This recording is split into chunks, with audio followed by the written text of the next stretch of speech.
Earth, the United States. And that was the basic idea of the piece, involving the army, the air force, the Russians, bureaucracy, 2 satellites in space, which involved the Russians and the Americans, and the cutting of the red tape. You can't keep the whole world in the dark about what's going on. Once they know that a 5-mile hunk of rock is going to hit somewhere at 30,000 miles per hour, the people will want to know what the hell we intend to do about it. You're going to tell the entire world we have nuclear rockets orbiting out there in direct contradiction to every international agreement we've ever made? That's an invitation to being called liars and warmongers. It's really a disaster film, the all-inclusive disaster being that the entire Earth may be destroyed, but then as a personal disaster too, because the very people that you get to know throughout the film are in a state of jeopardy. Yes, sir, Michael. I'm afraid I've got some rather serious news. I'd like a word with Dr. Bradley. Yes, sir. We've picked up another splinter. A big one. Direction? The United States. The eastern seaboard. You mean us? Near enough. Due when? Just about now. Can you advance, Hercules? No way. Stand by. If we don't fire them, Paul, and we go out of action, the Russian rockets aren't enough to do the job. You know that. We wait.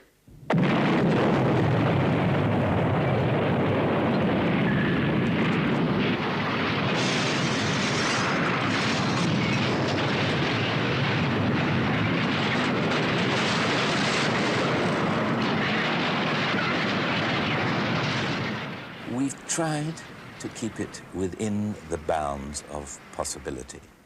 It is not probable that a meteor of that size would hit Earth. However, it is possible that it would hit Earth. And if that were to happen, then what we are describing would happen.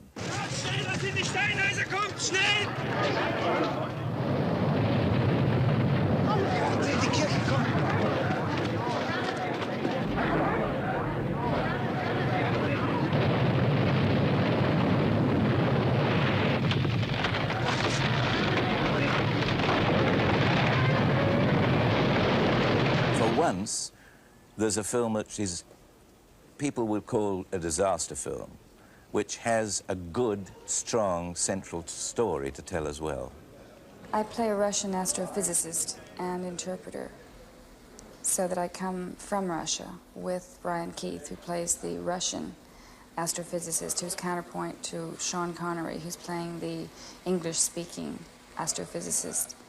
The point being that they have to trade secrets about nuclear power and satellites in order to mutually avoid a catastrophe, a world catastrophe. Now, Natalie speaks Russian because her parents are Russian.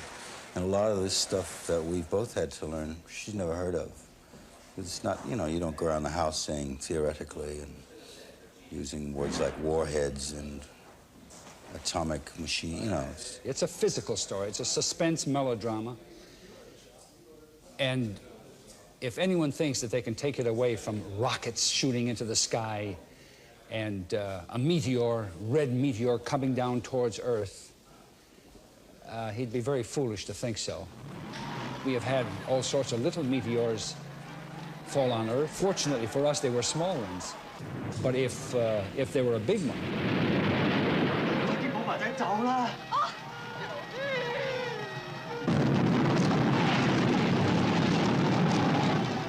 it says very, very loudly and very, very clearly that if the big nations of the world do not collaborate, do not work together, and if people don't work together, then the world is going to be really in a pretty rotten state.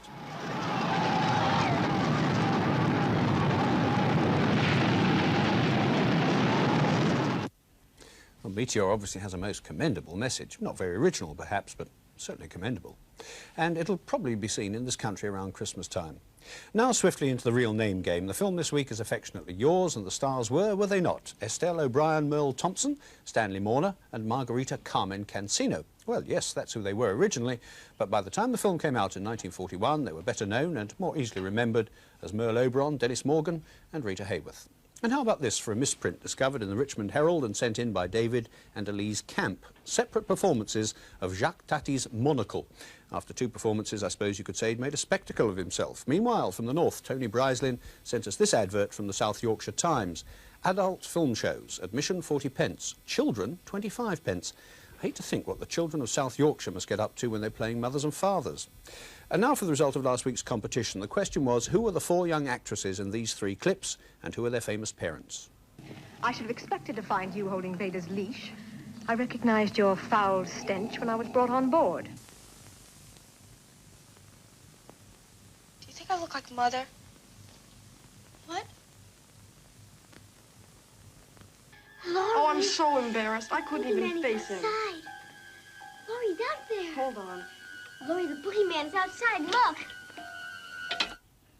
Well, the heroine of Star Wars was Carrie Fisher, daughter of Debbie Reynolds and Eddie Fisher. The 2 girls in the effect of gamma rays on Man in the Moon marigolds were Nell Potts, the daughter of Joanne Woodward and Paul Newman, and Roberta Wallach, daughter of Eli Wallach and Ann Jackson. And the girl in Halloween was Jamie Lee Curtis, whose parents are Janet Lee and Tony Curtis. Obviously, we're not setting tough enough questions because an awful lot of you got all the answers right. The winner of the first correct entry, drawn out of the hat, was Sue Williams of Liverpool, who receives a selection of soundtrack records, and the 2 runners-up, who get our celebrated T-shirts, were Mike Cato of Belfast and Alex Bell of Harrow. Anyhow, see how you get on with this week's competition, subtitled The Mystery Face. All you have to do is put a name to the unidentified face in these 4 pictures. The first is a Joan Crawford movie, in which she appears with Franchot Tone, and who else? In the second, we have Clark Gable, Spencer Tracy and Claudette Colbert, plus, what's her name? The third features Ronald Coleman and C. Aubrey Smith, but who's that other fella?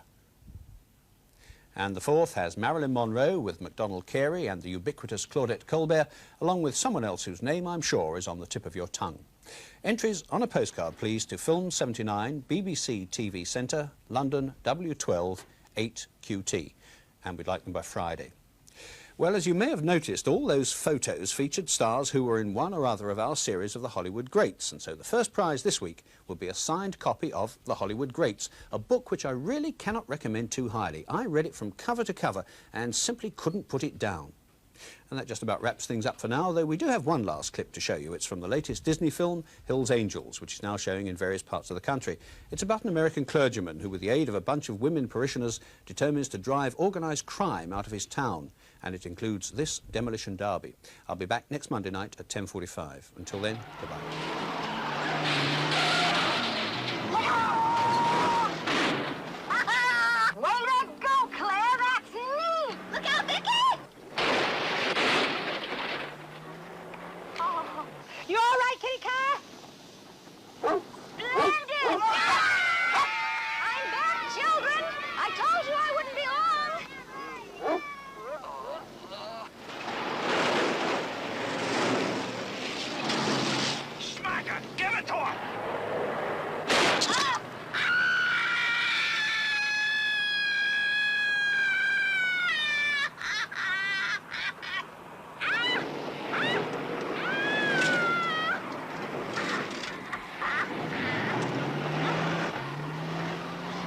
Now it's my turn. See how you like it.